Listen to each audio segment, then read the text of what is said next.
जय श्री श्याम और सुप्रभात आप सभी को। तो सुबह की शुरुआत मेरी कुछ इस तरह से होती है कि झील को सुबह सुबह उठाना पड़ता है। और मैं जानती हूँ जितना कि सारी ही जो महिलाएं हैं उनकी सुबह की शुरुआत अपने बच्चों को रेडी करने से ही होती है कि कब वो अपने बच्चों को टिफ़िन बनाती है, उसके बाद जो है अपने बच्चों के लिए खाना रेडी करती है। इसीलिए उनकी सुबह की शुरुआत तो टिफ़िन बनाने से ही होती होगी।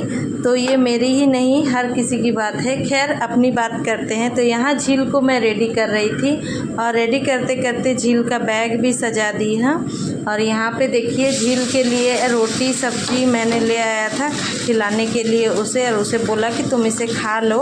और उसके बाद जो है मैं चली गई थी झील का मशीन लाने के लिए। उसके बाद जो है झील को मशीन लगा दिया है। और आप सब लोग जो मेरा ब्लॉग देखते हैं वो जानते हैं कि झील को हेयरिंग का प्रॉब्लम है, इसीलिए उसे मशीन लगता है। तो इसीलिए सबसे पहले उसे मशीन जो है उसे लगा दिया है। और कुछ दिन से इसकी मशीन जो है वो बहुत ही ज़्यादा प्रॉब्लम कर रही है। तो कब से सोच रही हूँ कि उसे दिखाने जाऊँगी।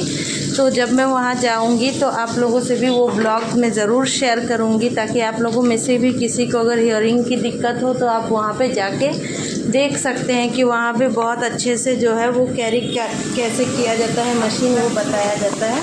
तो यहाँ झील को मैं रेडी करके उसके पापा के साथ भेज रही थी। उधर झील भी बाहर निकल चुकी थी और उसके पापा उसे ले जाने के लिए देखिए बाहर निकल गए थे। और हमारा जो है दुकान है साउथ इंडियन का, इसीलिए वो इसके पापा एक ही बार चटनी भी पिसाने के लिए लेके जाते हैं। उधर से झील को भी छोड़ देते हैं और चटनी भी पिसवा के चले आते हैं।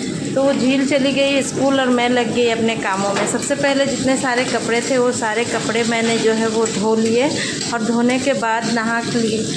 और नहाने के बाद यहाँ पे मैं घर आ गई। घर आने के बाद यहाँ पे थोड़ा सा साज श्रृंगार जो हमारा होता है वो कर लिया। साज श्रृंगार तो सुबह सुबह करने का समय होता नहीं है हमारे पास, इसीलिए बस सिंदूर लगाया और पूजा करने में लग गई। तो यहाँ पे देखिए पूजा में सबसे पहले शिवलिंग में ही जल डालना पड़ता है मुझे, इसीलिए शिवलिंग में मैं सबसे पहले जल डालूँगी।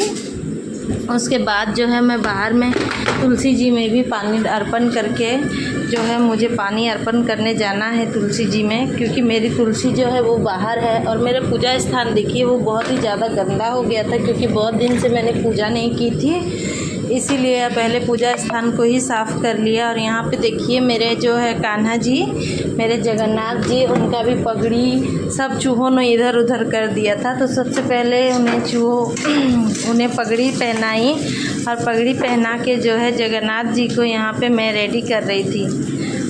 उसके बाद जो है शिवलिंग में जल अर्पण कर दिया।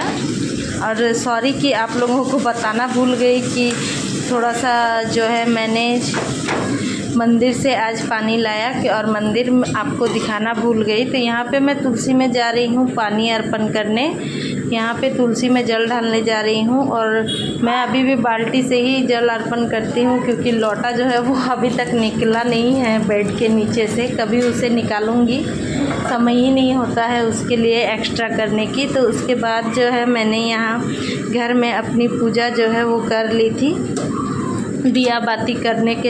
यहाँ बरसात के वजह से माचिस जो है वो जलने का नाम ही नहीं ले रहा था, क्योंकि बरसात के समय में माचिस जो है ना वो एकदम जलने का नाम ले ही ले रहा था। बहुत ही मुश्किल से यहाँ पे माचिस जलाई और घर में जो है वो मैंने पूजा कर ली, क्योंकि सुबह सुबह अगर मैं पूजा ना करूँ तो मुझे बिल्कुल भी अच्छा नहीं लगता है। पूजा तो घर में करना ही पड़ेगा, इसीलिए पूजा करने के बाद मैं चली गई थी सीधे खाना बनाने के लिए। और मिलती हूँ आपसे नेक्स्ट वीडियो में, तब तक के लिए टाटा।